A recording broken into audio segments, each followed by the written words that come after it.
Hello everyone, welcome to Personal Tutor. Now we are going to continue with the chapter Federalism. Now we'll see how is federalism practiced in India. तो अभी तक हमने देखा कि India को हम एक फेडरल नेशन कैसे बोल सकते हैं, लेकिन कॉन्स्टिट्यूशन में जो भी प्रोविजंस बनाए हुए हैं that are not enough for the country to run as a federal nation.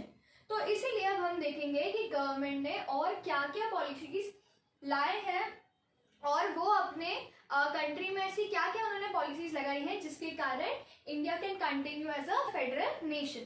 So first is making up of linguistic states. 1947 में इंडिपेंडेंस के बाद इंडिया में बहुत सारी जगह ऐसी थी जहां पर जो लोग थे they were demanding states on the basis of their language और culture. लेकिन उस टाइम पर जो गवर्नमेंट थी उनको ऐसा लगता था कि अगर हम इसके बेसिस पर लैंग्वेज और कल्चर के बेस पर कंट्री को डिवाइड करेंगे तो उसके कारण कंट्री की जो यूनिटी है वो खत्म हो जाएगी. बट समहाउ वो लोगों का एग्रेशन इतना बढ़ गया था. So that time India's government made states on the basis of language and culture. Language के बेसिस पर स्टेट्स बने जैसे Andhra Pradesh, Andhra speaking people, Gujarat, Gujarati speaking people, Maharashtra, Marathi speaking people. On the other hand, cultural के basis पर बनी Nagaland, Jharkhand and Uttarakhand. As we know, these were parts of firstly other states और फिर वो उनसे अपने different culture के कारण अलग हो गए. Secondly, made country more united. Linguistic states बनाने के कारण जो गवर्नमेंट को पहले डर था कि यूनिटी खत्म हो जाएगी, it somehow brought the unity back to India. यहाँ पर अब लोगों में ना यूनिटी और ज्यादा बढ़ गई थी क्योंकि एक जैसे लैंग्वेज के एक जैसे कल्चर फॉलो करने वाले लोग हैं, तो उसके कारण क्या हुआ, जो डाइवर्सिटी थी उसमें और ज्यादा यूनिटी आ गई. ऑल्सो इसी के कारण स्टेट्स बनने के कारण जो एडमिनिस्ट्रेशन था सेंट्रल और स्टेट गवर्नमेंट के लिए बहुत ज्यादा ईजी हो गया था. So this how making of linguistic states helped the government. Second is language policy. अभी तक इंडिया में कोई भी लैंग्वेज ऐसी नहीं है जिसको नेशनल लैंग्वेज बोला गया है. But in India around 40% people are Hindi speaking. इसीलिए हिंदी को एक ऑफिशियल लैंग्वेज माना जाता है.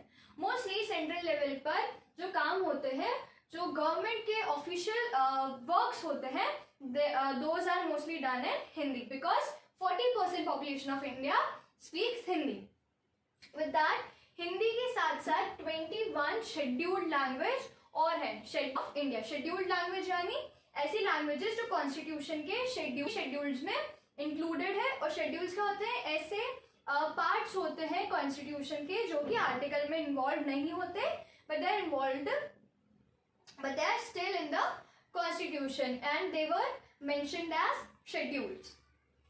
Third is सेंट्रल गवर्नमेंट की अगर कोई भी एग्जामिनेशन होती है, सेंट्रल गवर्नमेंट अगर कोई भी एग्जामिनेशन ऑर्गेनाइज कराता है, तब उस एग्जामिनेशन में आप इन शेड्यूल्ड लैंग्वेज इंक्लूडिंग हिंदी आप अपनी एग्जाम कोई सी भी लैंग्वेज में आप चूज कर सकते हो. आप अपने हिसाब से you can opt any of the languages. Along with this, states have their own official languages. India में कई स्टेट्स ने अपनी खुद की ऑफिशियल लैंग्वेज बना रखी है. As Hindi is the official language for whole country, but in some states have their own official languages. Also, Hindi को जब ऑफिशियल लैंग्वेज बनाया गया था नेशन का, then that time many states revolted that they want English as the official language. क्योंकि बहुत सारे states जैसे तमिलनाडु जो सदर्न एरिया है वहां पर तमिल, तेलुगु ये वाली लैंग्वेजेस यूज होती है along with English. So they wanted कि English जो हो वो कंट्री की ऑफिशियल लैंग्वेज हो. So now Hindi and English are two languages which are used as a mode of communication between central and state or among the states or interstate or intrastate official purposes. So these are firstly the two practices which are followed by the government, which are making of linguistic states and language policy. Now the most important thing is central state relation. Now we'll see center state relation. Now we'll see center state relations. So basically after independence there was only one party ruling at both levels, that is center and state, which was basically the Congress. तो कांग्रेस जब दोनों जगहों पर rule कर रही थी तो उसके कारण क्या हो रहा था, सेंट्रल गवर्नमेंट जैसा बोलती थी वैसा ही स्टेट गवर्नमेंट फॉलो करती थी. इसके कारण सेंट्रल गवर्नमेंट के पास कोई अपनी अलग से ऑटोनॉमी नहीं होती थी. Then when there were different parties emerging, तो उसके कारण क्या हुआ, सेंटर पर अलग और अगर स्टेट पर कोई अलग पार्टी, लाइक सेंट्रल पर है तो स्टेट पर भी पार्टी है.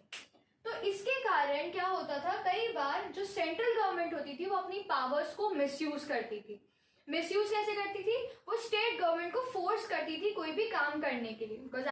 और इसी के साथ साथ कई बार सेंट्रल गवर्नमेंट क्या करती थी, जो कॉन्स्टिट्यूशन है उसमें कुछ ऐसे चेंजेस कर लेती थी जिसके कारण जो स्टेट गवर्नमेंट थी उसको डिसमिस होना पड़ता था. तो यहाँ पर दोनों जगह अलग अलग पार्टीज नहीं चल पाती थी. लेकिन मेजर चेंज आया था 1990s के बाद से. 1990s के बाद क्या हुआ, जब रीजनल पार्टीज आने लगी, डिफरेंट स्टेट्स में अलग अलग वहाँ की रीजनल पार्टीज आने लगी. अब उसके कारण क्या हुआ, जब किसी भी स्टेट में किसी फिक्स पार्टी को, किसी एक पार्टी को परफेक्ट मेजॉरिटी नहीं मिली, तब इनको क्या करना पड़ा, जो रीजनल पार्टीज थी उनके साथ इन्वॉल्व होना पड़ा, दोनों को कोलिजन बनाना पड़ा. यहाँ पर ही सीन आया था कोलिजन गवर्नमेंट्स का. कोलिजन गवर्नमेंट क्या होती है, जब दो अलग अलग पार्टीज एक साथ आकर अपनी सेम पॉलिसीज कर साथ में जीते. जैसे इफ वी से कि हम एक डार्क चॉकलेट लाए, एक वाइट चॉकलेट लाए, डार्क चॉकलेट वाइट चॉकलेट, और अगर हमने दोनों को मिला के एक सिंगल केक बनाया तो जो हमारा केक होगा वो होगा हमारा collision of both the chocolates. तो इसीलिए हम उसको बोलेंगे कोलिजन गवर्नमेंट. तो वैसे ही सेम यहाँ पर होता था.